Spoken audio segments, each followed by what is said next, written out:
absurd. Then what is this thing? Gio should never play for U.S. men's national team again because of the action of his parents. What an idiot! Oh! What type of Muppet does this? It's Muppets. Absolute Muppets. I'm not going to be the best person to give a whole explanation here, but that's... Booty, booty! Sick, sick! Booty, booty! Fucking deal with it. What are we really doing? Yeah, I can agree with that. A zebra in between a tarantula and an elephant has been nothing more than a sham. Yeah, we didn't play well, but you know what? At the end of the day, we got the job done. It's going to be a good time for sure. Oh, sex with the first cousin would indeed be incest. And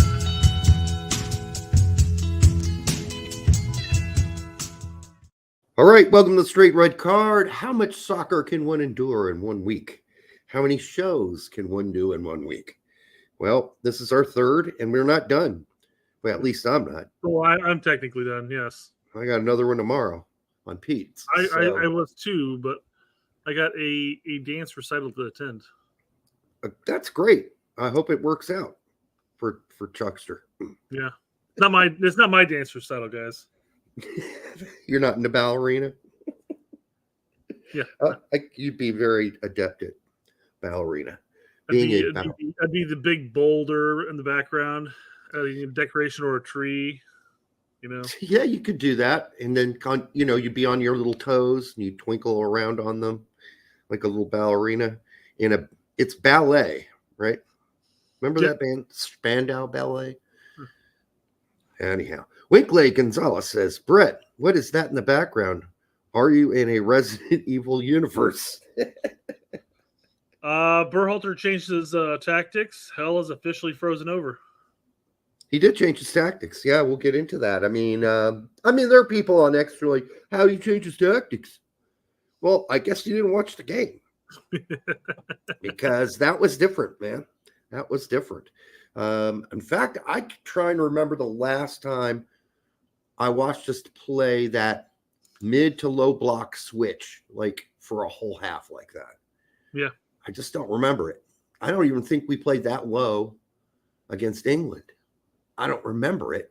We might have, but yeah, that was a 4-5-1 by the end of the second half. But we still played some counter ball. I'm watching the instance in the 67th minute right now where we transition quickly and the ball gets to McKennie. He passes it to Pulisic and he has a point blank shot at the goal and misses.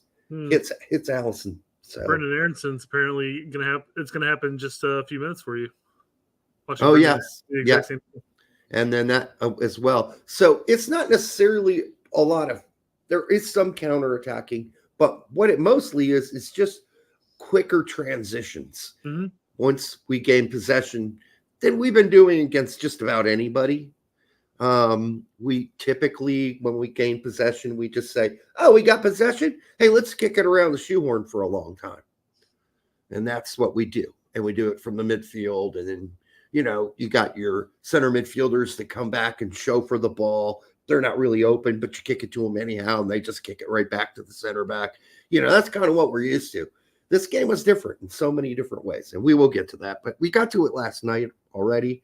So I don't want to repeat myself, but Hunter Hicks says, how many times do we praise Greg for changing his tactics only for him to revert back the next game and go another year until he's back on the hot seat? Yeah, and I think that's a matter of humility, right? I think the year change there was from England match until now, more or less. Right. Or more than a year, but. And I think it's also, in this case, desperation on his part because he saw the media, he saw the press, he saw all of the consternation, he saw the critical commentary, and he said, I'm not going to say it, but deep down, I know this has to be a pretty decent result, or I could get shit canned. Or at least the call for my shit canning will be louder than it's ever been. So how do I prepare for Brazil and play in a more we used that word yesterday that actually summed it up. Play in a more pragmatic way, like he did versus England, Because, what we usually get from Greg is, well, we don't really, worry about our opponent. We just worry about what we're going to do. We don't worry about what they're going to do. Well, in this case, we had to worry about what they were going to do. And we planned for it. And that was probably, as I said, out of desperation on Greg's part. Yeah. Well, Derek, it wouldn't be a straight red card show without the fluff. And I know that I said no fluff. You said no fluff, and I said limited fluff. I said no fluff, no fluff. Yeah. And is that your Donald Trump imitation? No salt, no salt. I asked for no salt on my margarita. Mm-hmm. From Office Space. Okay. It did sound a little Trumpy. I get what you get. Yeah. What you're saying makes sense. Okay. So, Derek, you've ever been to a museum and seen some old ancient remains, like skeletons of like ancient humans? Before? Yeah. Mummified, but no. Not of ancient humans, maybe animals. This was an interesting one I saw. Okay. I'm not going to bother with the audio because we don't need it. You know what? We're going to go audio. All right. Because otherwise, it's just going to happen. It's quite curious already, isn't it? Yeah. Let's go. Other people's misunderstandings are also joy.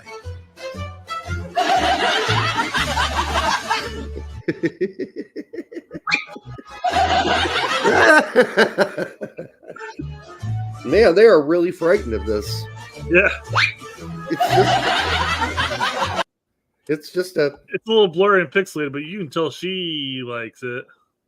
Well, the funny thing is, of course, that there are no bones like that in the penis. So that's why, despite the name of it, right? Right. Despite it being called a boner, right? No bones. Yeah. So they should have looked at that and gone, well, that's not anatomically correct. There are no bones supposed to be there, unless it's just a deformity. It's like that penis has a spine in it. That's the weirdest thing in the world. Weird. It's quite odd.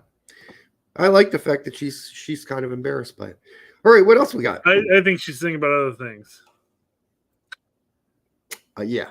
Okay.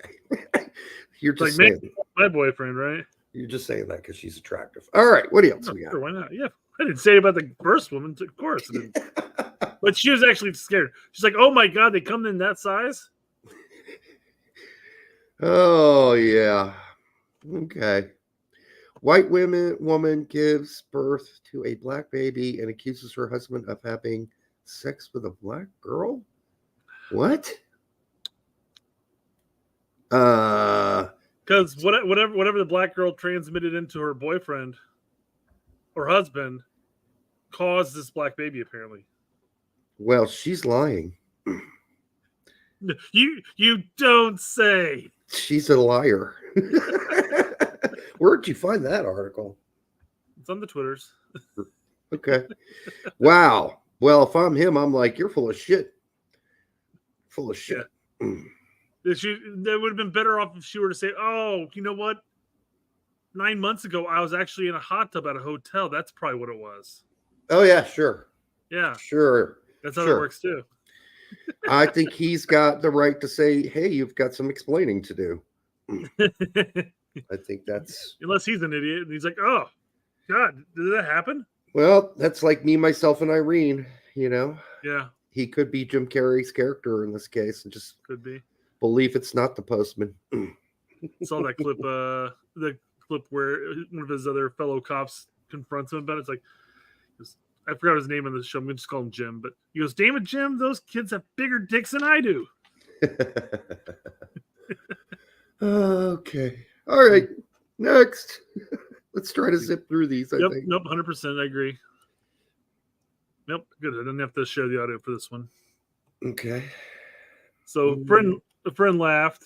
A friend says, "You laugh at the dumbest things." And then I said, "No, I don't. Here's some things that I laugh at." Oh, yeah. Local police bust a nut. I saw that one. Yeah, saw that one. That was pretty good. But see, I already laughed about it earlier, so Yeah. kind of Derek, you gotta get off the Twitters, man. I don't know. I wasn't on very long today. Somehow you stumble across same things I do. Yeah, that's Even true. the fluff piece. I don't know how that works out. I don't know. All right, guys, this is a clip from Daddy's Home 2. No, that's not a porn. I'm sure there is a porn named that. Okay. But I had to skip about half of the build up to this because I didn't want to have to worry about Paramount or whomever made this movie, come after our show. So Okay. So I'm going to build up. This kid is going to kiss a girl, but the girl that he was going to kiss, and she was excited about the kiss and everything like that, he bypasses her for this girl. Okay. Oh, you know what? Oh God, we're gonna get dinged on the audio or the music too, man. Yep, we are. We are. God bless it. Maybe we just skip it. We're gonna skip the audio for a second, and then I'll play it in just a second here. All right, so everybody's shocked and surprised. There's John Cena, of course. God, what's his name now? Did he kiss his sister? Elliot. It's not. That is now Elliot Page. No, Elliot Page. Yes. Okay. Right. That's Elliot. That was once Ellen Page. I have no idea. I can't tell with the face she's making. It doesn't look like her. Okay. All right. Okay. You're gonna chance this now. God damn it. Okay. All right. And it's we're gonna. He kissed his sister. You just kissed your sister, you sick kid. Stepsister. I mean, still not okay. I know that. Oh. I wish we could have played the whole thing. Yeah, no, that would have been perfect otherwise. But yeah, he just kissed his stepsister, and there's absolutely nothing wrong with that. I mean, she says at the end, I mean, of course, it's still not right, but they're not actually related. So, yeah, there we go. Exactly. Yeah, that's the whole point. Okay, I mean, honestly, you don't want that happening that young because if they've known each other since 5, it's kind of. Thank you. Everybody's it's Linda Cardellini, something like that. But yeah, she's in Grandma's Boy. She was Velma from Scooby Doo. Thanks, guys. I appreciate that. Okay. It's not Elliot Page, formerly known as Ellen. Is it Ellen? Right? I don't know. No, it's not her. I don't know. She's I love her. That says she's the real Velma. Yeah. Okay. Okay. What we got here? Let's move it along. Painful. A lot of build-up for small payoff at the end. Yeah, I mean, sometimes the clips just aren't gonna. If you can't play the music, you can't play the sound. I mean, it's just. But you got to be careful on YouTube these days because they will. They'll take you out. Yep. We're gonna move on to one of our favorite segments of the show, guys. Okay. Transfer news. Who's getting mounted on transfer news? Who's getting ogled on transfer news? Transfer news. Everyone loves that transfer news, but me. Whatever. All righty. What do we got here? Oh, more Duncan McGuire news. So now it's just not Blackburn. It's also Sheffield Wednesday. Look to set to fall in moves to sign Orlando City striker Duncan McGuire with a Serie A side Torino in advanced talks. I mean, Torino that'd be pretty cool.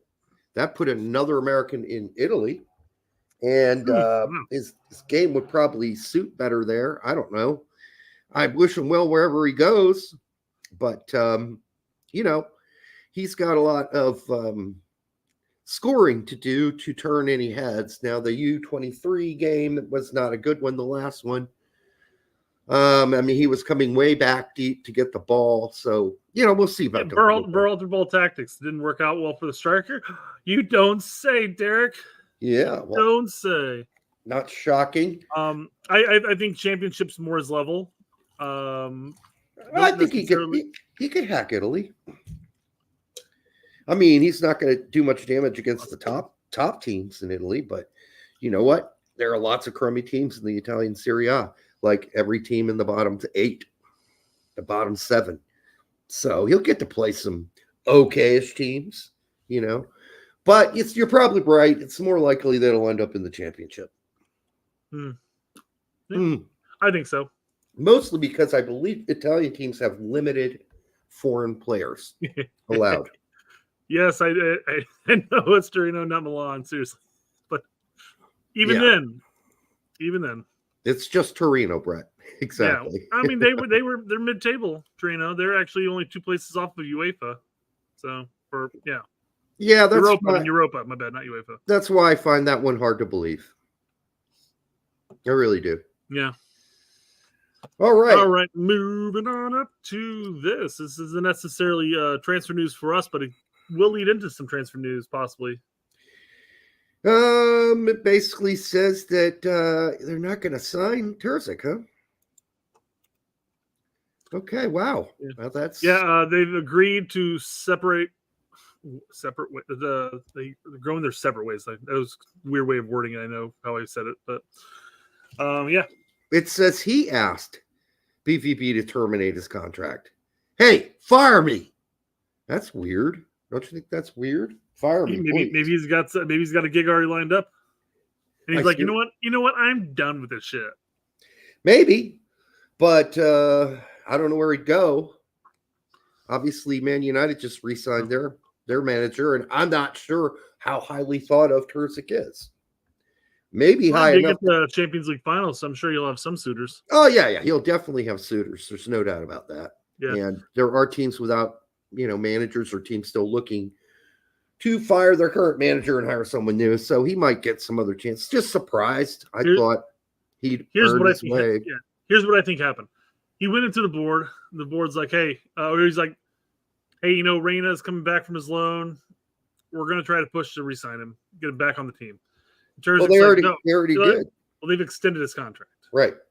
For 1 year. So play him is what they probably said. Yeah, they're like, we're gonna play him, try to build up his value. He goes, I don't rate him, I don't like him. Hey, it's either Reyna or me.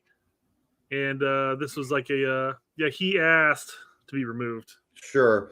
No, I mean, we already remember the reports on the board from earlier this year when they were upset with Terzic for not playing the young players, with Reyna being one of the ones specifically. The board was unhappy that the worth of the young players were dropping. Their value was dropping, and they weren't be able to sell off those players at the same prices they would have just a year before, and Reyna being the biggest drop in transfer market. And so they were not happy with it because in the end, Dortmund's a selling club, and they're there to make money. They're not there to hold on to players. This tells you all you need to know, and I think you might be right on this. Dortmund still has to decide whether they wish to extend Reyna's contract. One major threat is if they don't, they could only get an estimated 10 to 12 mil for Reyna in a transfer fee from a player at one point that was worth 30-something million. 40. That is hurting. Wow. Yeah, I mean, obviously, his market value dropped in half from not playing because of his injury. Then he came back. He didn't play for a little over a year, pretty much. I mean, he had his super moments, of course, but he really didn't play, and they dropped in half again. So, wow. I mean, that's just such a start. I mean, you can understand why the board is pissed.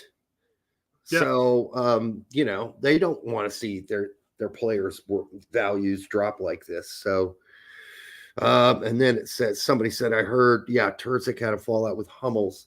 I mean, so a fallout with Royce as well. So that could be true, but I don't know how much anybody would care about that fallout because Hummels is ancient and he's probably not going to be around very much longer. Yeah. I don't know. Could be, but I don't know. It's impossible to say what the argument was. Maybe they were still unhappy with the season, and he's like, but hey, I got us to the Champions League finals, and they're like, we don't really care about that. What first important thing is to win the Bundesliga. And he's like, well, fuck off, you ungrateful bastards. Who knows what the argument was, right? It's impossible to say we weren't flies on the wall. All right, what else we got? Okay. I hope we start getting. That's literally about it. So let's talk about the recap of the game real quick. Okay. And then we'll get into all the stuff about the game. So I mean, I don't know if we really need to recap it. I feel like of the 220 people who are watching us now, probably were all in our show yesterday. Yes. Well, probably. But I mean, we already recapped it at the beginning. I did. Yeah. At the very beginning of the show, which was this. It's this simple. We changed tactics. We didn't play the same way we played against Colombia. We managed in the second half to figure out a way to drop from a mid block to an absolute low block and to transition out of it quicker than we ever have before. Like, we were looking not to necessarily counter. Some of them were counters. Most of them were just quick transitions. We stopped kicking around the back in our final third for shits and giggles, just to give the ball away, I guess, after Matt's diabolical miss pass to McKinney. And then after that, all the goal kicks were just kicked up the field, which is smart. And Matt Turner looked relieved, actually, that he didn't have to do all that pussyfooting around back there anymore, because it's not something he's good at to begin with. And he started making save after save after save. And it's the first, I think it's gotten into his mind the concern of having to play out of the back with your feet. And once they got over that aspect, all of a sudden you had almost the Turner of old show back up, making nice save after nice save. Shot stopping was always his, that's his big bag of chips. That's where his money is. And that had gone away recently. And so we wondered if that was ever going to come back. And in this game, it did. So he didn't fall apart. I thought after the flub and the era, he would just crumble. But he did the opposite. He came back strong. Berhalter finally said, okay, everybody up on goal kicks. We're not dicking around in the back anymore. Screw that shit. Let's go win the ball. Matt, just kick it to midfield, and we'll go win the ball and try to get something out of it from there. And it actually was not bad. But I love the quick transition thing. I think it's something we fail to do almost against every opponent. Trinidad Tobago, Jamaica. When we won possession, we decided to just go around with the ball and kick it around the shoehorn for a while in the final third. And this time, when we gained possession, we decided to make that transition much quicker. And that, really comes down to Ream as well, delivering some of those balls up the field as soon as which he really didn't this game. Well, no, I mean, he got it to Jedi more quickly this game than he usually does. He usually waits around too long, and by that time, the other team's already set up their mid block. If I recall correctly from yesterday, and I know you rewatched the game and all, but there were plenty of times where you were sitting there yelling at the screen about Ream not getting the ball off his foot to Jedi faster. That changed in the second half that I just rewatched. Gotcha. Ream was better in the second half at delivering those balls much more quickly out wide to Jedi so they could get the forward movement going. Whereas in the first half, you're completely right. I was completely frustrated with Ream. He was taking the ball too far up the pitch and closing down the space that Jedi's was given to run into. And besides, the longer Tim Ream has it on his foot and he's advancing up the left side, we all know where his next pass is going to go to anyhow. It's either going to be to Pulisic down the line, if he can find him, but more than likely, 80% of the time it's going to Jedi. And then if you hold on to it that long, it's shut down. It gets shut down. So there were so many times when Jedi was open in the first half, no one standing next to him, but Ream slowly brought the ball up the field. And then by the time he got it up to midfield, Jedi was covered. So I remember yelling about that last night. Yep. Was one thing that I mean, because I feel like we both can agree that Greg got a lot of it right this time. The change of the tactics, the right people, the right spot for the most part. Yeah. It's some of the subs coming in. But was there anything in particular that you thought that Greg did wrong in this match? I'm trying to think that he did wrong.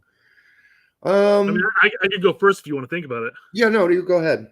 So my big issue right now is that Greg seems to be having Gio playing too far back for my liking. Yes. How often was he sitting just on top of Scally? I mean, it helped. I mean, we're getting overloaded there, but he was right there, like 10 yards away from Scally most of the game. That's because of the pragmatic nature.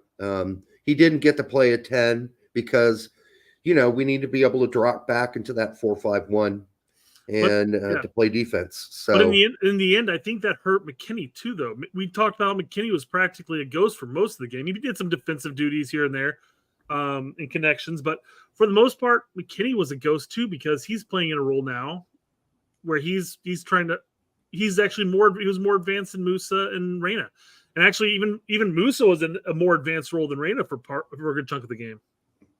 So I don't know. That's true. I mean, rewatching it, I just realized how important it was that Reyna provide coverage and help to Scally on that right wing. And it makes sense. That's Vinny. But right. But couldn't McKinney have covered that spot instead? Yeah.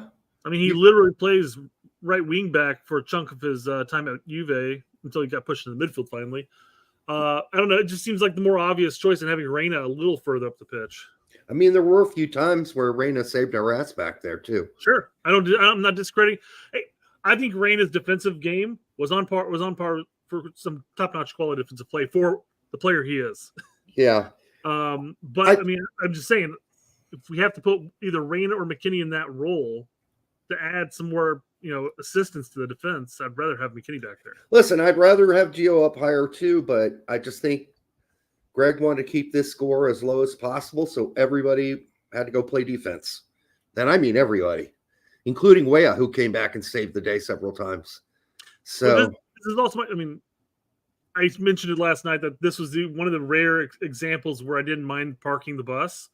But this is my problem with parking the bus in the sense that we already 1-1. It's in the second half, whatever. Everybody's sitting back in that 4-5-1.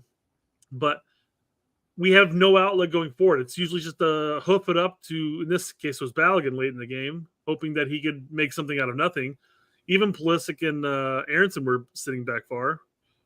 I don't know. I'm watching this half again, and I watched the other half, and we had our chances. We had plenty. Oh, sure. Chances. This wasn't like the old school parking the bus where we got 2 shots the whole game, Sure. This is like there were multiple chances. So the point was, I think, to quickly transition out of the back as fast as possible when we regained possession. So as soon as we did, and we were in that low block, we tried to find space as soon as possible. Well, some people tried to find space. I did see a lot of standing around by McKinney, which I still don't really understand. And I hope that gets fixed because to me, he's the only player that didn't bounce up his level for this game, as everybody else seemed to bounce up their level. He just seemed to not look still like he's a little lost out there. But I guess, the main thing yesterday was don't let them score. I was more concerned about the bad crossing. That just continues to be a theme. So, but that's it's going to be a big thing because we don't necessarily have good crossers for the most part.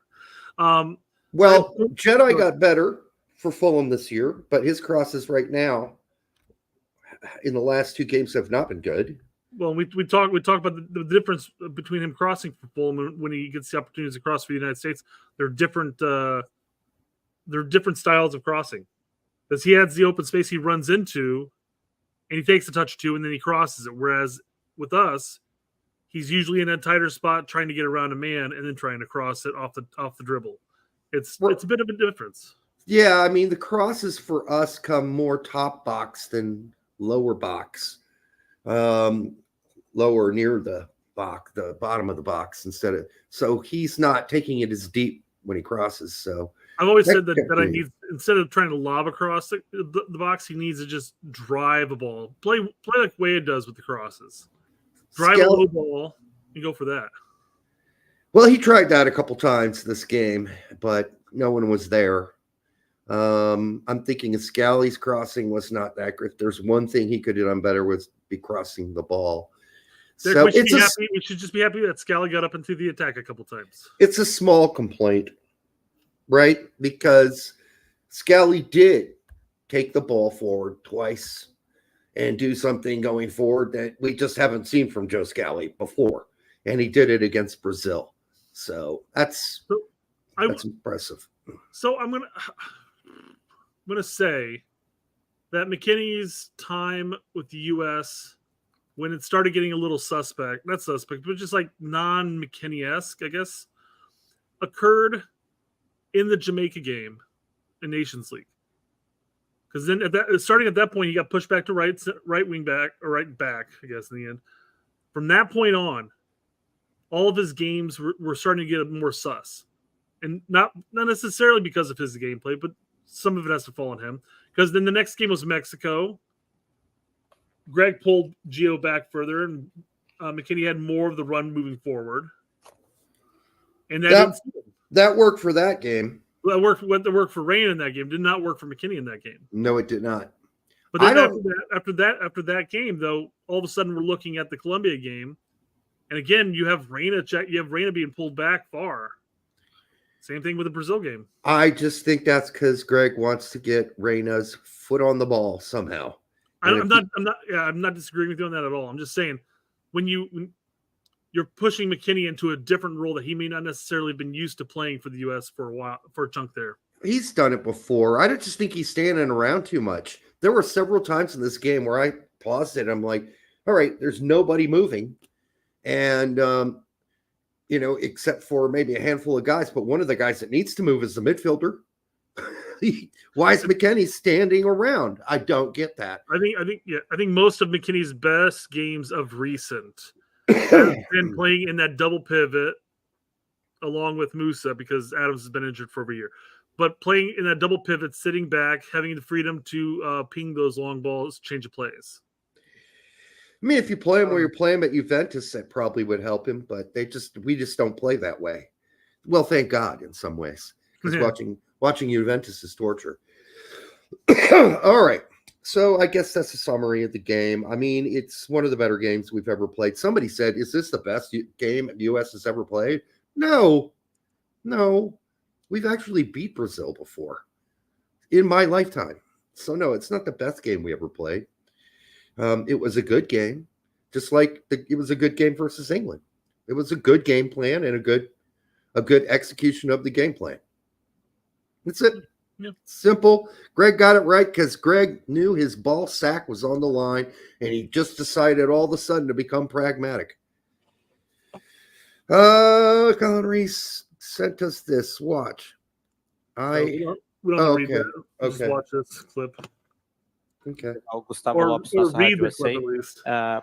Você falou um pouco dessa seleção dos Estados Unidos que vai sediar a Copa América, agora também sediar a Copa do Mundo em 2 anos. O que você conseguiu analisar dessa seleção dos Estados Unidos, uma seleção jovem, mas já tem uma Copa do Mundo no currículo?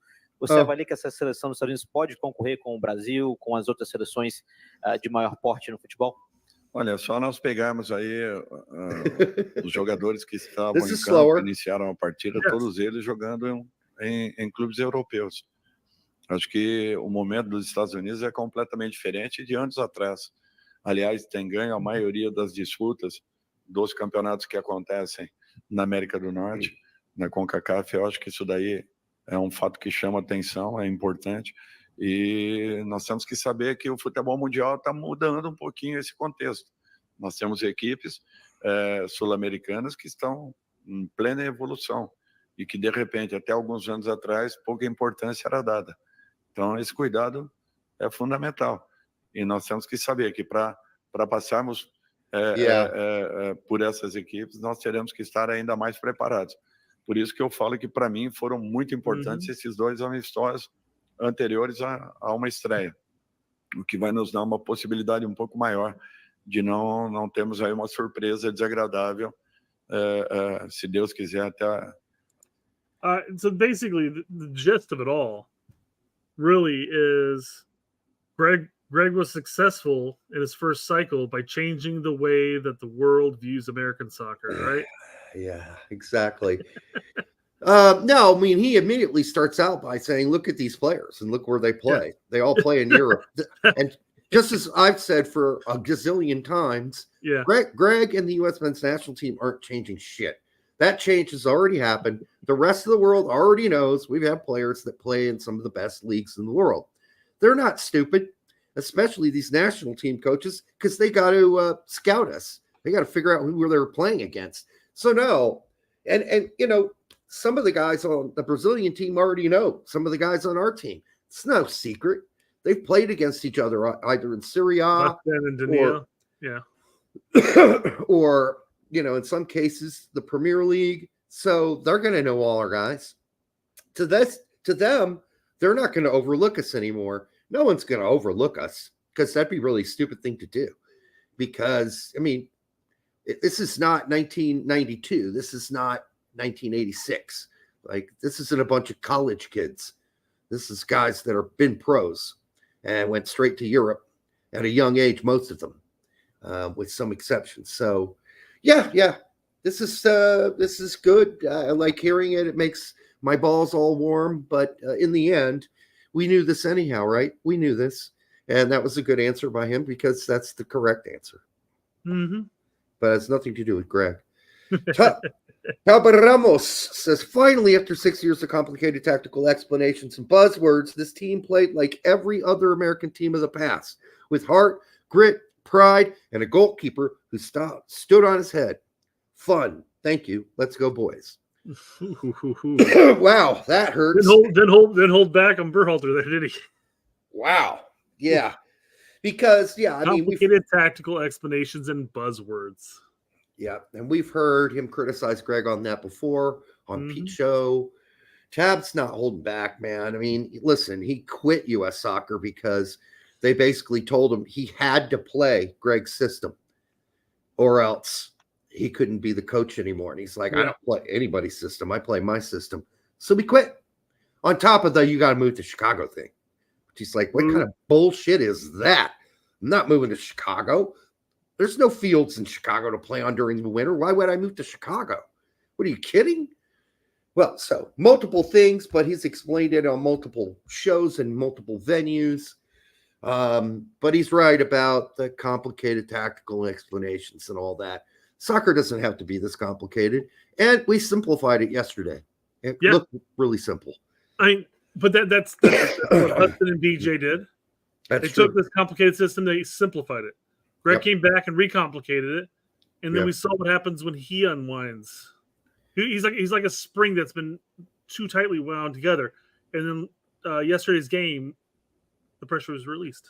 That's what it felt like. The only thing that he seemed to have hammered into the team for yesterday's game on the defensive end was, especially in the second half, starting at a mid block, having very rare triggered presses on occasion. Rare, though.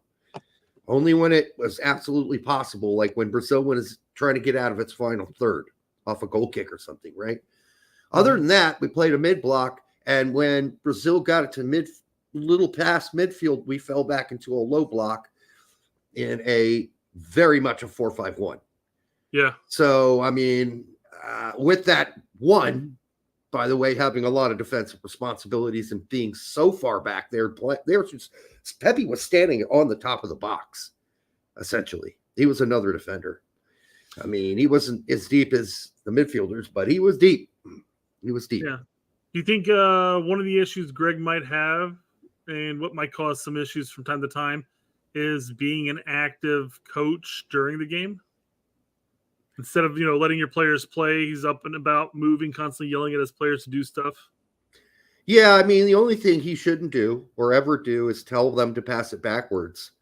And because he does that. Right? Oh, yeah, okay. This video, yeah. I got it pulled up. Yeah, I lead right into it, Derek. That's nice. That's nice you brought that up, though.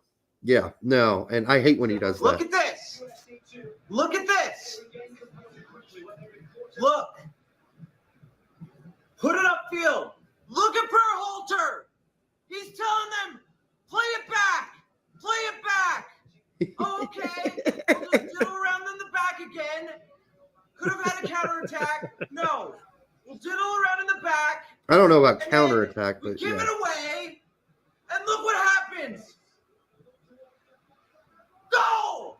What are we doing? I love it. That's fucking hilarious. Okay. So to his point, though, he goes, play it up right here, because at this point he could either play Jedi. Yep. On a run, or he could be looking at Pulisic, or maybe he's going to be looking at McKinney, who seems to be running in this direction too. I mean, McKinney's not. He's even though he's between three different Brazilian players, he's got space. Yeah, he's got space to advance the ball if you get it to him on a nice quick line. Because the guy on the right's already the guy at the bottom, the Brazilian guy, he's already running towards Jedi, right? But now McKinney needs to stop his run right here. Because now he's running himself into coverage that the Brazilian player who's running out to Jedi, he's not giving Tim a good angle here, but you could still get it to him here because that defender who's going over towards Jedi doesn't even know McKinney's there. His head, he's looking at Jedi. In fact, so he's looking at Reem, he's looking at Jedi. McKinney could easily just slot right here. Yes, he should have stopped running right there or taken 2 steps to his right, I guess, whatever. Yeah. And he would have been wide open.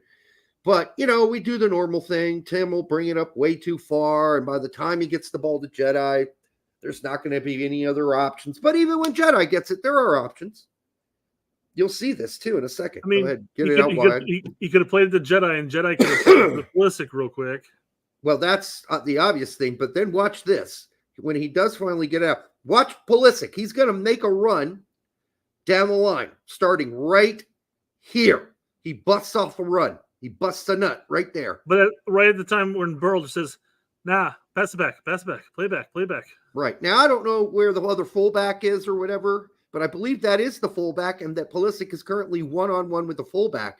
And if he's starting his run right now, if you lob that shit over the fullback's head, I guarantee you Pulisic's outrunning that dude to that ball. Mm-hmm. It's just, it's another option.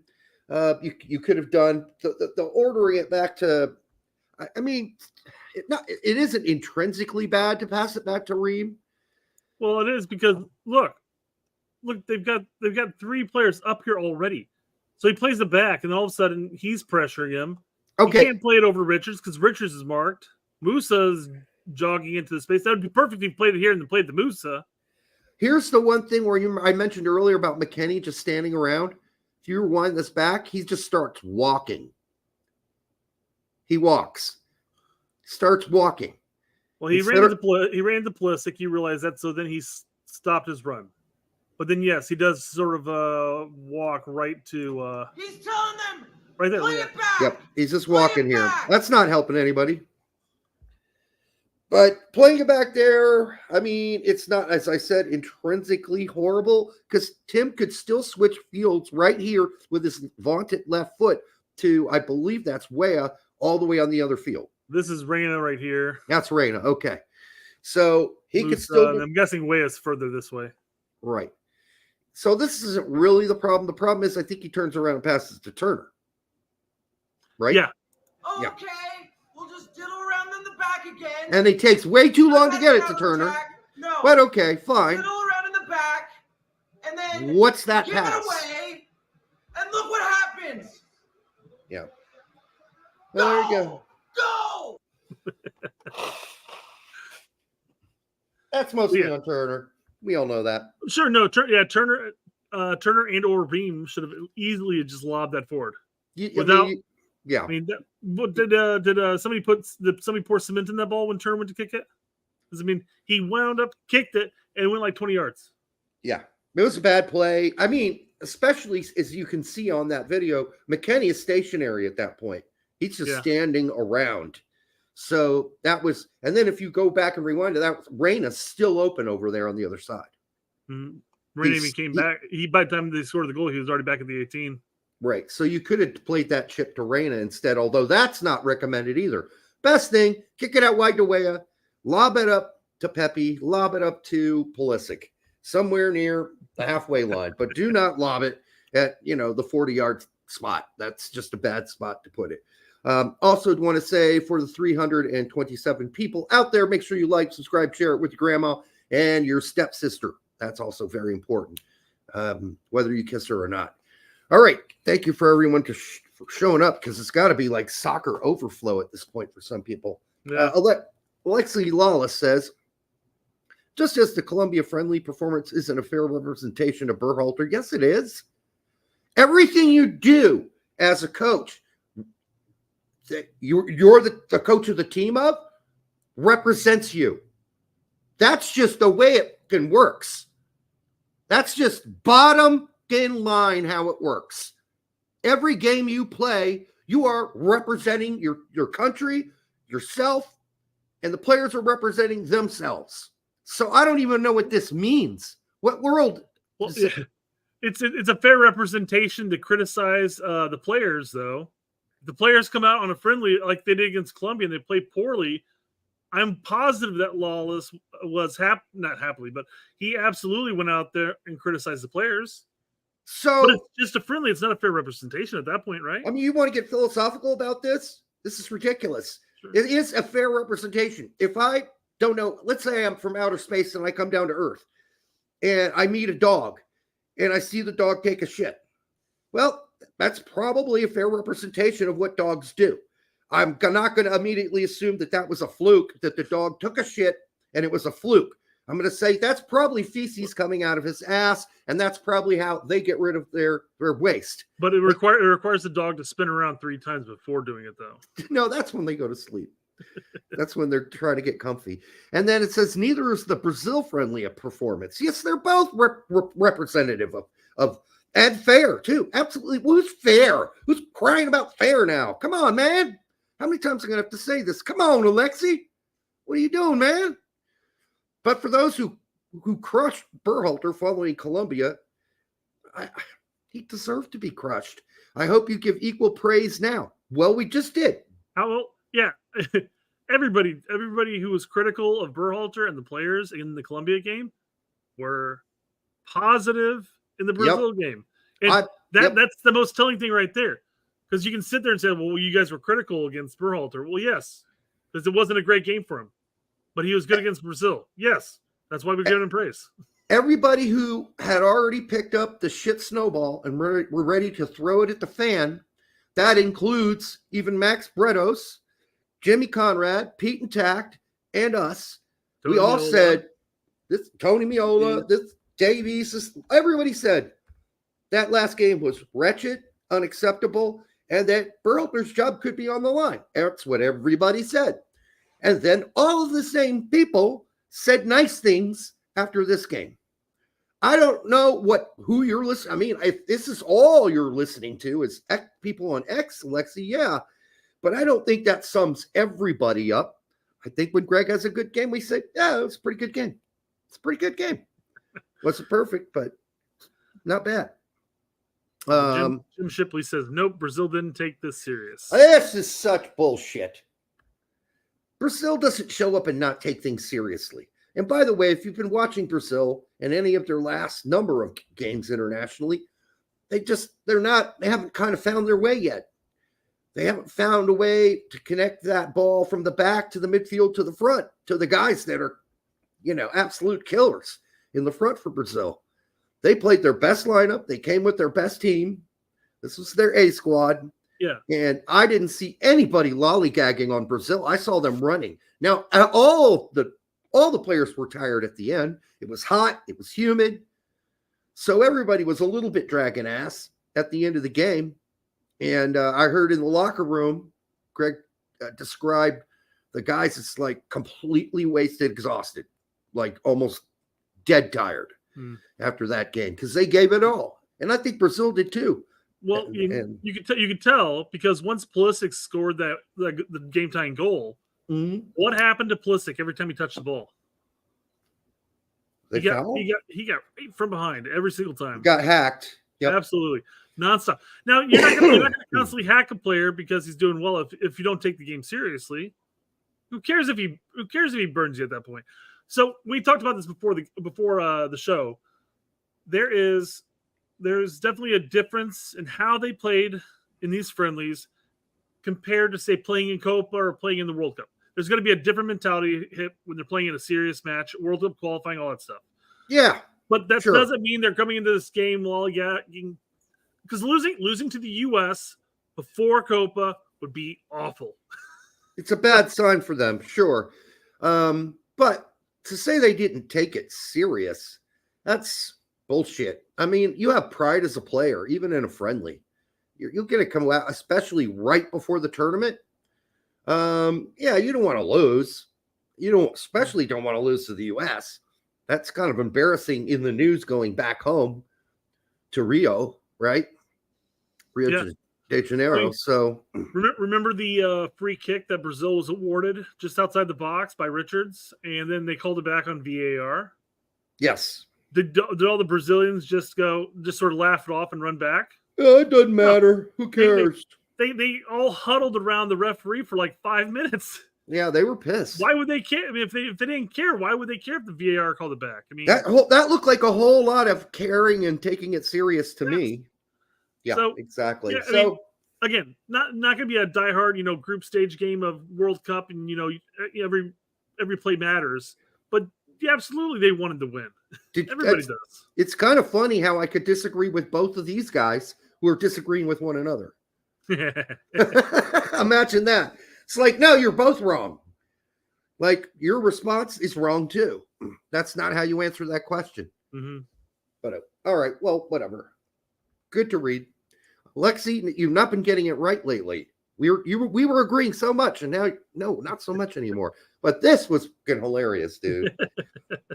The guy says, Alexi, we wipe our ass with your analysis. He says, do you print it out? Because I gotta warn you, even if you're using premium glossy, chances are you're looking at some major chafing. You're looking like anal cuts. Yeah. This is this is the most awesome response.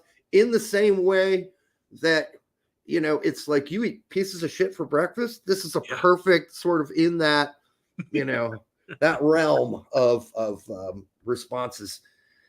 Anyhow, I'm not going to say I wipe my ass with this analysis, but some of things that he says, we got to write down. So when he comes on the show, comes back to the show, we can argue about it with him. Yeah. Got to write it down. All right. What else we got? Edgar, the all-knowing Moreno. Something I've noticed in the recent U.S. men's national team games. Why is BJ the one taking notes and giving player speeches when coming on? That's kind of normal, though, isn't it? That's the assistant coaches often are the ones talking to the players because the coach is looking at what's going on the field. So it's often the assistant coach who is providing the instruction to the player. That happens on all teams, almost all. What about just the taking notes and giving analysis to Berhalter, like we're seeing here? Yeah, I mean, that seems to happen a little bit more between BJ and Greg than maybe normal. What is that? It's a large lipstick.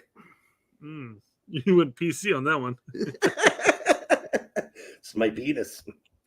And then why did Tyler Adams give the team talk when subbed on in the water break yesterday and not Greg? Because Tyler's the leader and he's vocal, and Greg probably already told him what to say. I mean, this isn't unusual either. You see this from other captains on other teams who even might be sidelined for an injury or whatever. This is not shocking or anything. So no, I mean, I wouldn't read too much into that. I guess what you're trying to say is Greg's not in control of the team, in which case I guess we got to start blaming BJ for all the games prior. It's possible that BJ is sort of like the Hawkeye in this situation where he has a better view of everything, looking at more like probably an aerial view on those tablets. He's watching the game on his tablet. Yeah. Whereas Berhalter's up there constantly at the sideline going, Scally, no, you got to be over here. Scally, get the ball over there. Do this. Scally, Jedi, pass it backwards. So he's micro viewing his micromanaging, whereas BJ's macroing, right? That's got to be it right there. Right. So that's why you'll see BJ give instructions. But again, Edgar, it's nothing. It's nothing that unusual. So I wouldn't read too much into that. Anyhow.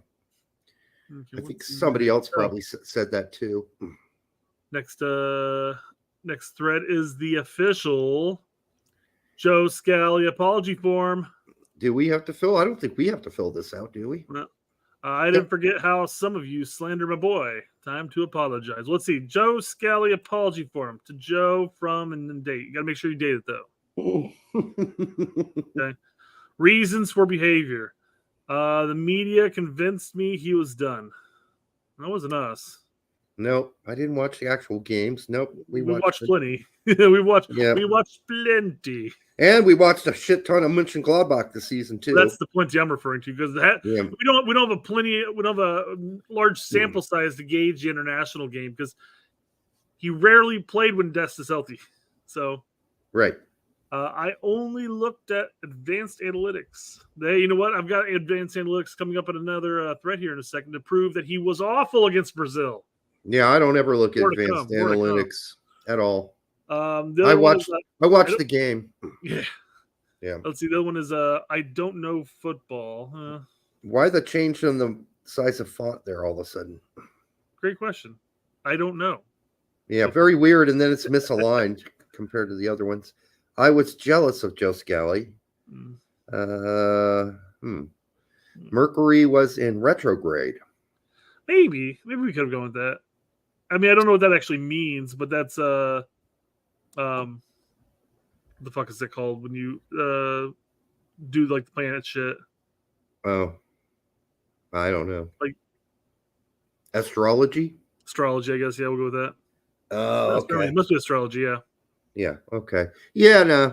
And then it's I will hereby respect Joe Scally, and I will not talk down on the future first ballot Hall of Famer. Man, he's taking this too far. If Joe Scally has a shitty game in the Copa, I'm going to talk about it. Yeah. Yeah. So, yeah. Well, no. That was the thing. I mean, obviously, none of those fit our category, because we watched damn near most of his games in Bundesliga. You probably watched more than I did. And we all obviously watched his USA games, and he hasn't had a really great game. So and coming off of a poor season, we put 2 and 2 together. That, I mean, you claimed that he was just going to be sidelined. I thought Greg would find some way to take him out. Yeah, I said Berhalter was going to give him enough rope to hang himself, but it looks like he just lassoed his opposition. Yeah, no, he kicked it up several notches. He played against 2 of the best players on the planet and played well against both. And in the Brazil game, he actually gave us some offense, which is not what anybody expects from him. I think Joe Scally said, fuck all this criticism and all these doubts about me. I'm going to go out there and show people what I can do. And I think he got grittier and grit, had a big ass chip on his shoulder.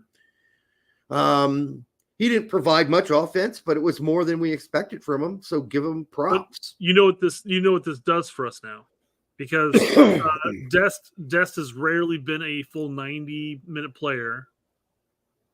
Now we could possibly go into it where Dest plays for 60, 70 minutes, and then Scally comes in to solidify the defense, and a lot of us are going to feel more confident with it now. Or close up a game is what you're saying. Yeah, that's what I'm saying, yeah. Yeah, I mean, it's possible. Well, we got like almost 9 more months to wait for that to happen. That's true. It's true. Who knows? Scally may put on some master performances during Copa and then start playing Dest. Yeah, exactly. Does McKenny look a little chunky again to you? Yeah, he's gained a little bit of weight. Yeah. It's his cheeks. It's his cheeks. Well, you can kind of see it in his... Diego said he's always had chubby cheeks. Or chubby face. He lost all that weight at the beginning of the season at Juventus. Yeah. I think they said something like 10 to 15 pounds between the Leeds and the Juventus coming home thing. I think he may have put that back on. I wonder if there's something physical there too as well. Yeah. Carrying that extra weight. You said it boggles my mind seeing some pundits crapping on Scally still. We'll get into that in a second. While he isn't a Dest like for like and doesn't add much into the attack, Scally was easily the most consistent player this window. His defense game was massive.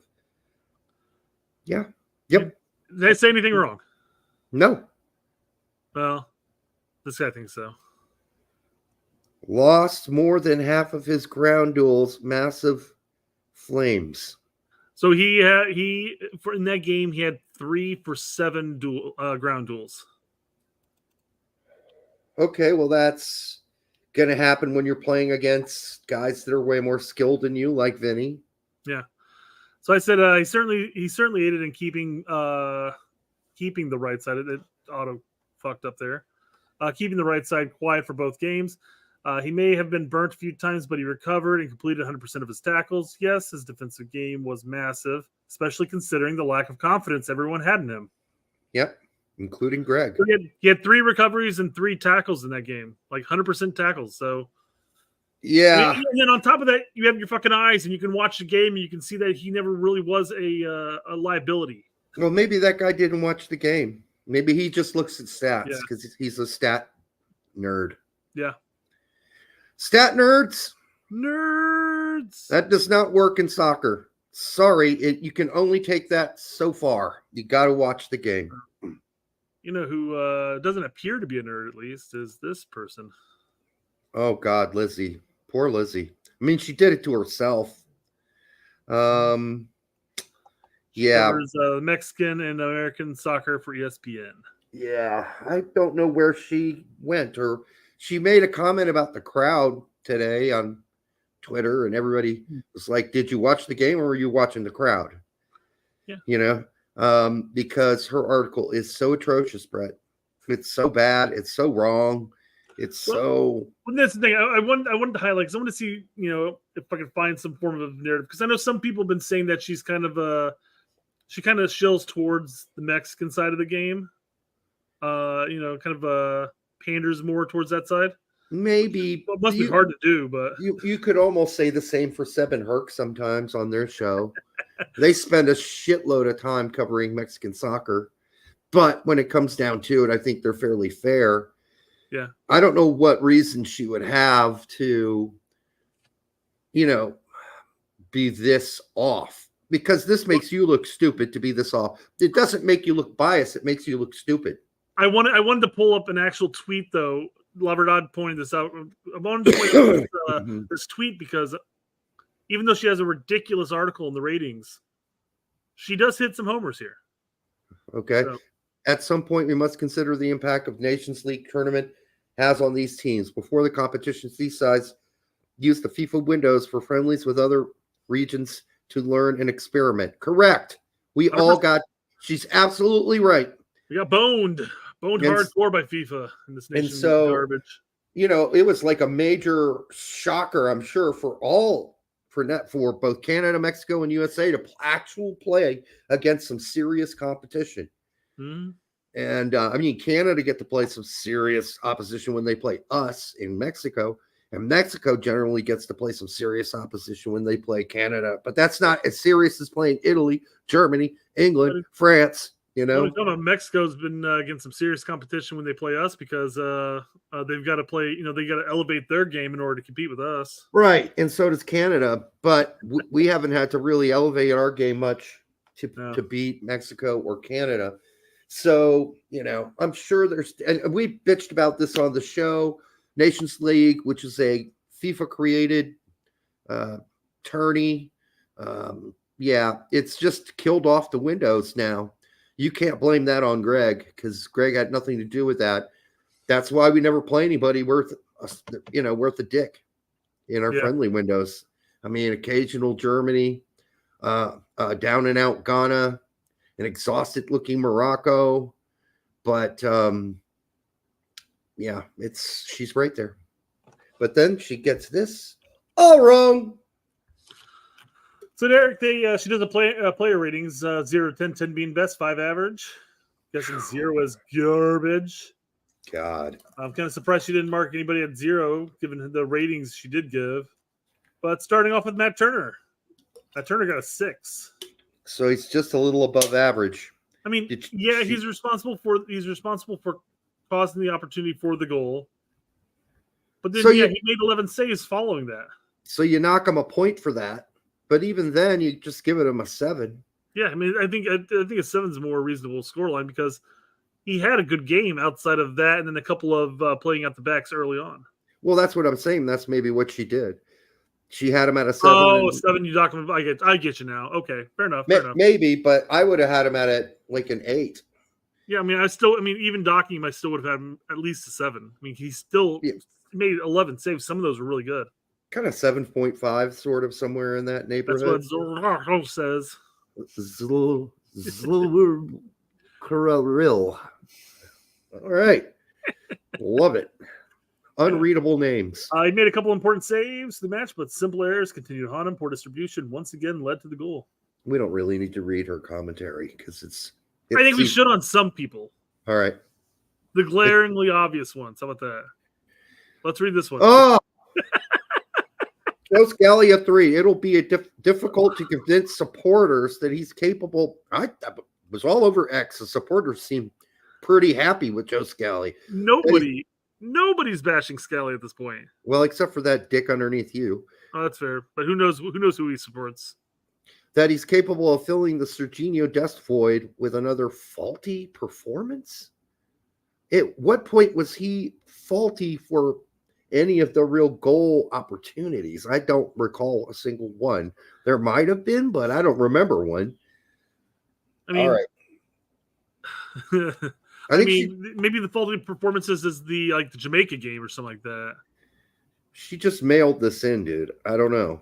But she did need to have someone like Herc or Seb who watched the game edit this for her and go, hey, listen, what's her name again? Lizzie. Hey, Lizzie, I think a Joe Scally and a 3. I think you missed the game. Did you watch the game? Because, yeah, a 3, no. I'd give Joe Scally, again, like somewhere around an 8 or a 7.5. I thought he played very, very well. Chris Richards, a 3? I don't think he was a 3. He had some sketchy moments, but he looked completely stunned by Rodrigo in the first goal, which wasn't his fault. You know, if you rewatched it, Chris Richards had to pick one guy to cover the other. There was a guy more central, and he took a step towards the more centrally located guy. That left the guy out wide open. But he had to pick somebody. Well, I mean, if you would have marked the goal scorer, then it would have left the guy in the center of the pitch wide open. Wide open, right? He had to start from where he started, so he didn't look stunned at all. Actually, he looked pissed. Yeah, and I would give Richards a 6 in real life. That's fair. 5.56 range. Yeah, I mean, I don't think he didn't have a bad game, but around average for Chris Richards. I think he can do better than that. Tim Ream, a 4. I don't think so. She says another shaky performance. This is one of the better performances we've seen from Tim Ream recently. I mean, the Colombia game obviously was shaky. I thought the big downfall for Ream, which would get docked a point for me, would be some of the times where his inability of distributing the ball quicker. He held on to it for too long, for too many times for me to not notice. First half, no doubt. Second half, fixed. Tim Ream. He fixed it. Yeah. And then, God, some of the things he was doing back there, I thought, well, that's pretty damn risky, but he pulled it off. The ball. Yeah. I mean, he looked like a smooth operator back there. I'd give Tim Ream a 7 at least. At least a 7. You have a much higher rating than I was still looking more like 5.5. I'm still looking at average. But you really watched it, so I guess I got to go with you a little more there. You got to rewatch the second half, dude. That's fair. And, you know, there are those times when you thought, they got behind him. They're going to be able to get behind Ream, but somehow he got back and stopped it anyhow. Like, he's not fast, but I guess he's not super slow. Anthony Robinson, or he's just understands how to cover space. Anthony Robinson, a 4. Quickly took control of Robinson's flank, did Rafina, constantly putting defender in vulnerable positions. Well, it's Brazil, yeah. He's going to be in vulnerable positions. Yeah. I mean, that's the thing, right? Because you can't just take 1 or 2 serious burns and say, well, yeah, you're below average. Yeah. I mean, you're discrediting the rest of the game. And I'm not saying that he had a great game by any means, but this is the closest one to being right. Yeah. This is not, the last 2 games were not Jedi's best games. They just weren't. But I would still give him like a 4.5 or a 5. I wouldn't give him a 4 probably. But that's closer to being correct than any of these other ones. McKennie, at times, he appeared to be invisible in the midfield. He has a couple defensive moments, but not nearly enough for an otherwise very capable player. I thought he had a lot more than a few defensive moments. I feel like maybe this type of a rating is more like rating Weston higher, and then you see him, like I said, like not even visible, but ghosting a chunk of the game. Yeah, I would. Like, this one's close. I'd give McKennie a 4. Yeah, it's below average for him. So she's about right here. I mean, I'm not going to fault her for a 3. Musa, a 5. That's also not too far off. I'd give him a 6, though. I thought he had some great runs. I was going to say 6. Yeah, he ripped the crossbar. He had some good runs forward. Right. There was that one moment where he just quit altogether. That was weird. That one, and some of his final passes, obviously. Right. His after Turner's F up, right? He's probably threw the biggest fit, threw his hands up. Didn't look like he was ready to help cover the back. Yeah. So you could punish him for a few things, but I think 6 is probably more correct. So I'm not going to get too upset with her on that. Giovanni Reyna was definitely not as ghostly as McKennie, but I still want to see him get the ball more. But again, we're talking about Brazil. We're not going to have the ball as much. And he's being asked to play defense. Yep. In a 4-5-1 for huge chunks of the game. I think, I mean, I can understand her rating, quite frankly, but I wouldn't have rated him primarily because the things you would expect him not to be doing is the defensive game, and he did it well. Yep. I mean, you didn't. There are probably ones where he probably could have checked back at a little more pace, but ultimately, I still think I understand what you're saying with Berhalter wanting him to get more touches on the ball, even if it's deeper. But we need him further up the pitch to make those final passes because we don't have anybody to make those final passes. Against any other team, I would agree with you. But not versus Brazil. I think Greg did the most pragmatic thing here possible. Okay. Everybody got to play defense. Sorry. No, that's fine. It's fine. I'm just saying you could have McKennie take that role. Like I said, he's more of a defensive-minded player anyways than Gio is. And then you have Gio on the when we're on the defense, he checks back a little further back, but he still offers the outlet moving forward. So you're going to play a double pivot against Brazil? I wouldn't do it. I think this actually was sensible. I think we need to cover up as much of the midfield as we could, and because we did play 3 midfielders, actually we played 5 because Pulisic and Weah came back and played as part of the midfield on defense or in the mid block and the low block for the whole game. So that's why I keep saying 4-5-1 because that's what it looked like. I'm not saying change a whole hell of a lot any of what we did. I'm just saying I would swap those 2 players because Gio practically was playing as a double pivot along with Musa. I get it. Up into the attack when we finally got up there, but that's a lot of ground for him to cover up to get to that final passing range. I would play him up a little higher up, and I'd put McKennie back a little further. That's why he came out in the 63rd. He looked exhausted. Yeah. All that fucking running, playing defense. But I'd give him a 6 just for all that defensive effort, honestly. It was impressive. Timothy Weah, don't get me wrong, Brett, against any other team. Yeah. I'm playing a 4-2-3-1 against Bolivia, against even Uruguay. I'm playing that against who's the other team in our group? God, I just forgot their names. Panama. Panama. All right, Timothy Weah, a 5. Yeah, that's about right. That's fair. So she didn't screw all of these up. Pepe, a 3. Did she see how much defensive work he did? Harsh. Well, not only the defensive aspect of his game, because he did come back and stop a couple of plays just outside the box. He did. But he was they were life-saving plays. He was also the outlet. He was the outlet when we hoofed the ball forward. And guess what? He was a striker who got to the ball in the air. Did a couple nice little slips. But you know what the problem with that was? Yeah, nobody was taking the run. Weah never made the runs because he's just not used to it. Yeah. You know, he's used to Balogun, who doesn't go up and get those headers.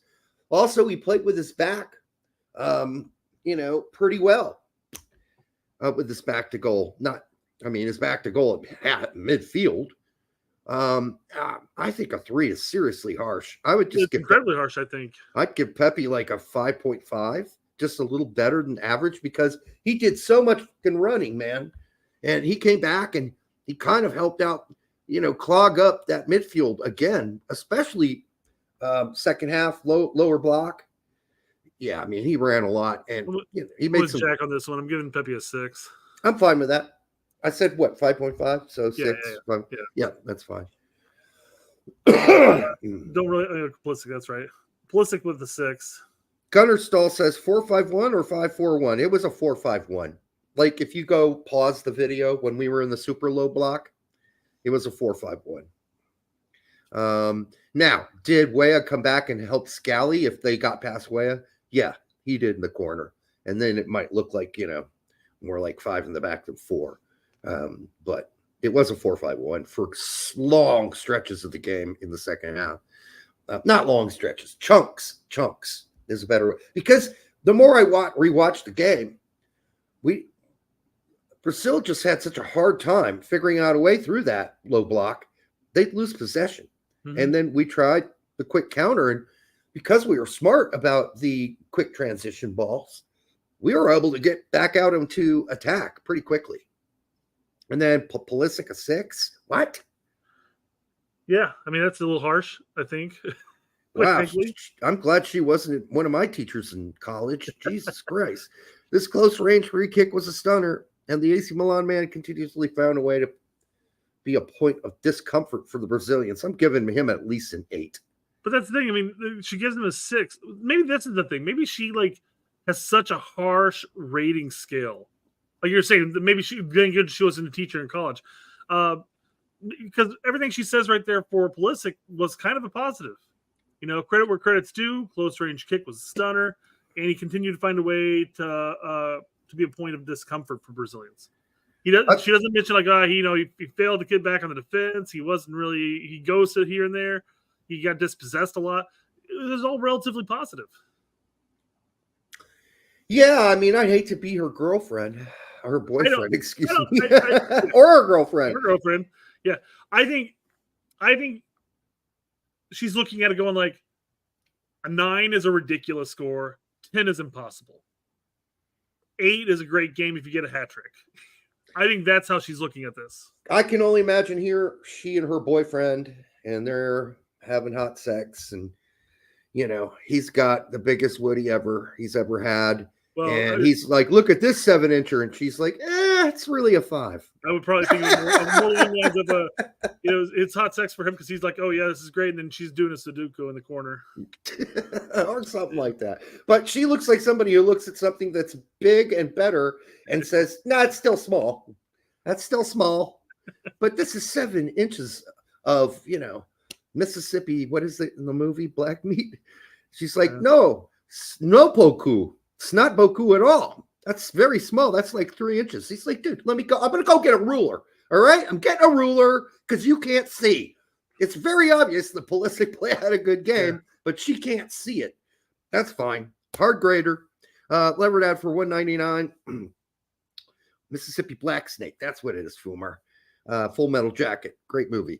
La Verdad says for $1.99. Thank you, brother. McKinney been bad. Tortured with 29's detector beep. Tortured with 29. I don't think he's been staying with 29 and that detector beep. The funny thing is I couldn't hear it at all. Oh my God. How could you not? I don't know. It just wasn't coming up in my headphones. I wasn't going to say anything because I wasn't sure if anybody in the chat heard. All of a sudden the chat's just going like, oh my God, could somebody stop the beep? Stop the beep. And then he claimed to not have a fire alarm at all. Yeah. Weird. What? Come on, man. You got to have that. That's by law. You got to have a fire alarm. in your house. And that's absolutely a fire alarm beep. It's telling you that the the 9-volt needs to be replaced. The battery's low. Yeah. All right, so NBC Sports has their own ratings as well. Yeah, these are more reasonable, I think. Out of 10, 9's a little much. I mean, he's a good guy. I think an 8. Would we give him an 8, right? Yeah, 8 for Matt Turner. A 9 is very nice. That's like Casey Keller versus Brazil territory. And even though it was good, it wasn't that good. And you got to penalize him for the mistake. I don't know if it's good distribution. Is he just referring to that throw to Balogun? Because I mean, that's the only distribution that I could say. There we go. That's a good distribution. There was like one other one, maybe. But other than that, distribution was hell. He kicked it out of bounds in the first 11 minutes. Yeah, exactly. And then yelled at way up for it.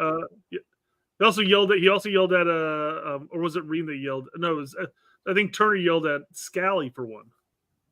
Like Scally was checking back to make the pass easier, and Turner kicked it like 10 yards past him and out of bounds. Yeah. All right, so Anthony Robinson, Jedi got a 7. I'm glad you can read that because I can't. All right, that's better. Let me see. Robinson is 7. I don't think so. Again, being very friendly. I'll give him a 5 at best. I feel like Lizzie was a very hard grader. Yeah. And this guy is like, you get an A, you get an A, and you get an A. Everybody gets A's. This is the guy who gets a hard on, and it's only 4 inches long, but goes, look at this 8-incher. You're like, I don't think you know what inches are.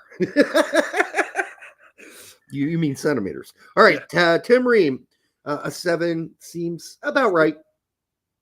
I think we said did we say a 7? I thought we said like a 6. 6.5? I can live with that. I can live with that. So, I can see how you might have saw that. Yeah. Chris Richards, I think we gave him a 5. He gave him a what? 5.5. 5.5, yeah. I think that was a rather average at best game that was not the Richards that we're used to seeing. I would have said 4.5. Joe Scally, 6.5. Wow, what's with the Scally hate? He's looking for he's looking more like the man who started regularly for Gladbach. Okay. Probably the best day in a minute. Yeah, 6.5. I mean, we said we were like, where were we at? We were 7.5, 7.5, somewhere around there. Yeah. I mean, did just about everything you could do. Yep. Except for doing going above and beyond on offense. Yeah. I mean, that's not. We don't expect any of that from him. Yunus Musa, 6. It's about where we said. Yep. Reina was a 6, I think, which is about what we said also. Agreed. McKinney was a 6. No, I think that's a little high. Again, it's more near a 5 or less than a 5. We said like a 4.5 area. Yeah. 4.5 maybe. Yeah. But a straight 5, if you don't want to do decimals, is fine. 7 for away seems really high. It does. It really does. Yeah, I think that's more of a 6. 6-ish. And then let me see. Let's stick with an 8. Okay, he got that right. Fine with that one. Pepe with the 6. I think that's about what we gave him. It was just slightly above average. He did a lot of running and defense and a lot of defensive work. And it's a great description right there. A couple of nice hold-up plays. Otherwise, didn't have many chances to affect the game. Yeah, I didn't have outside the defensive. He affected the defensive side. Right. Going forward, it's the usual problem with the 9s with Greg. Yeah. 9s just don't do much on Greg's teams. And especially if we're going to start from a low block. I mean, Pepe's not exactly a counter-attacking or a quick transition player in the way Balogun would be, right? Sure. So he was getting up and around. I mean, he's still doing a lot of that stuff. But jumping back to Lizzie's comment real quick about Pepe, he failed to make his case for a starting striker against Brazil after having very little impact on the ball. But then we go down to Balogun. Probably proved himself as a starting striker for Copa America in just under 25 minutes. I mean, he had what? A couple runs. One run, which was one really nice play. Matt Schroeder, yeah. Probably put away. I mean, I think any other day, I think Balogun probably would have put it that away, but. Yeah, I mean, it was amazing watching that center back keep up with what supposedly is Balogun's supposed to be this super fast guy. Yeah. But the Brazilian center back, can't remember which one it was, kept up with him. It was amazing. And then we get to that. Yeah, I guess we can move to that. And this is on Pepe at 43-10. 43-10. Okay, so who's your number 9? Who's your number 9? And I'm also going to go with Pepe. Ooh, I didn't see that one coming. That's a change. I'm going with Pepe because in terms of how they use. Because Balogun can't dribble, he's going to say, right? No, he's going to say what we've been saying for a year and a half, 2 years, that if you're going to play a 9 for Greg, you better be Sargent-esque or Pepe-esque, because Balogun-esque, with the amount of crossing that we do and the amount we ask our 9 to play with back to goal in Greg's system, that's just the role. And finally, somebody else besides us is saying it from one of these mainstream shows. Comes from a former striker, makes sense. Because everybody's been all over Balogun's nutsack now forever, including Pete and Tack, by the way. Everybody took his last season, not this previous season, but the one before when he broke out, and they're like, "Oh my god, we got a striker who's scoring at a high level."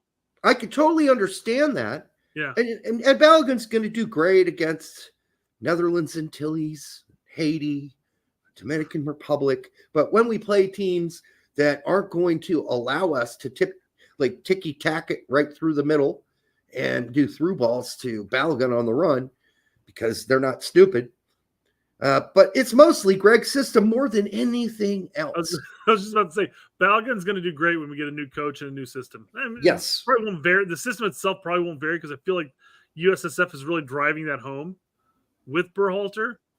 And I think when Berhalter leaves this cycle, because I mean, God, if he gets a third cycle, what the fuck? But he'll probably take up some major role in USSF and really hammer home this Berhalter ball down our throats. Yeah, I don't know. I don't know if Greg leaves, if U.S. Soccer changes the system. They're going to have to think about that, depending on what coach they want. But yeah, I mean, right now, every single team in U.S. Soccer, the women, the youth teams, they all play the same style.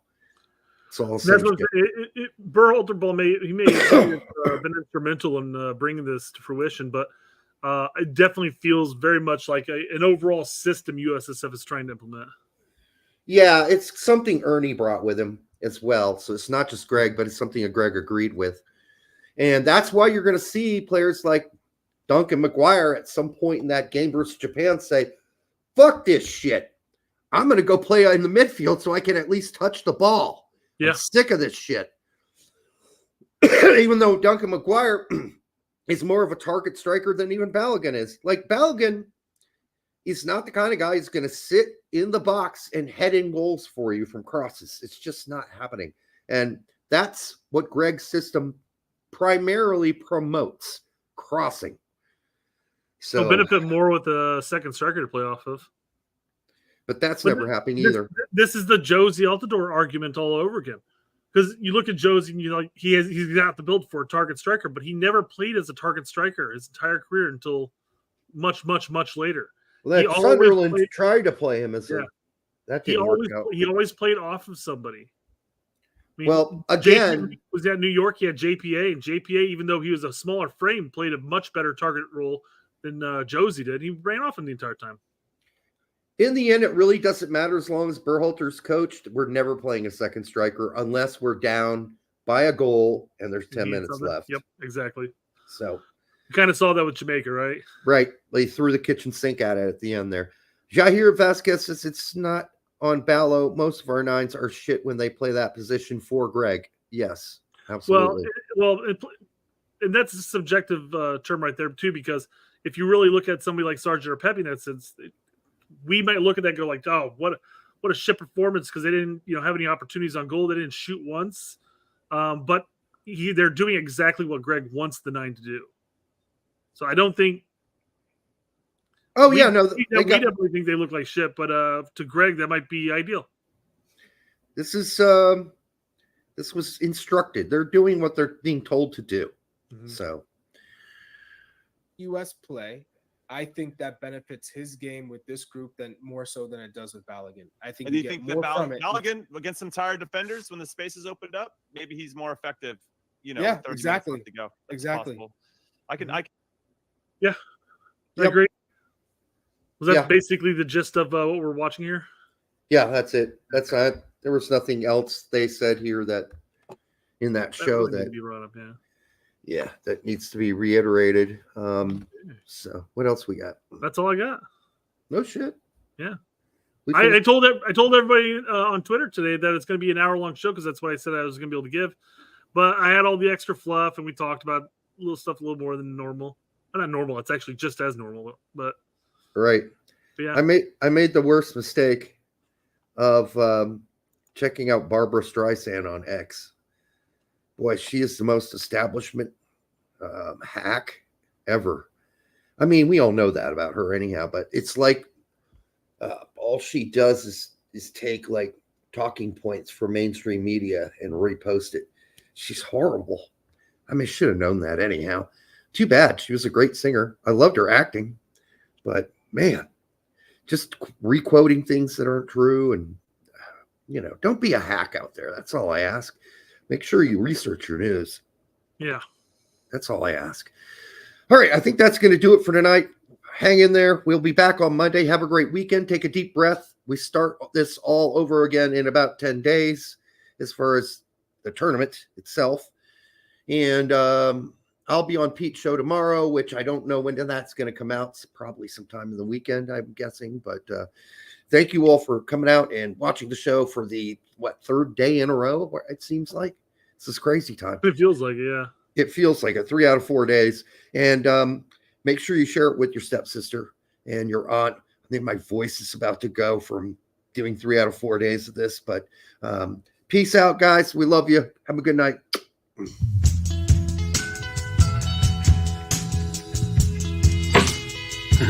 That hurt. Then what is this thing? Gio should never play for U.S. men's national team again because of the action of his parents. What an idiot! Oh! What type of Muppet does this? It's Muppets. Absolute Muppets. I'm not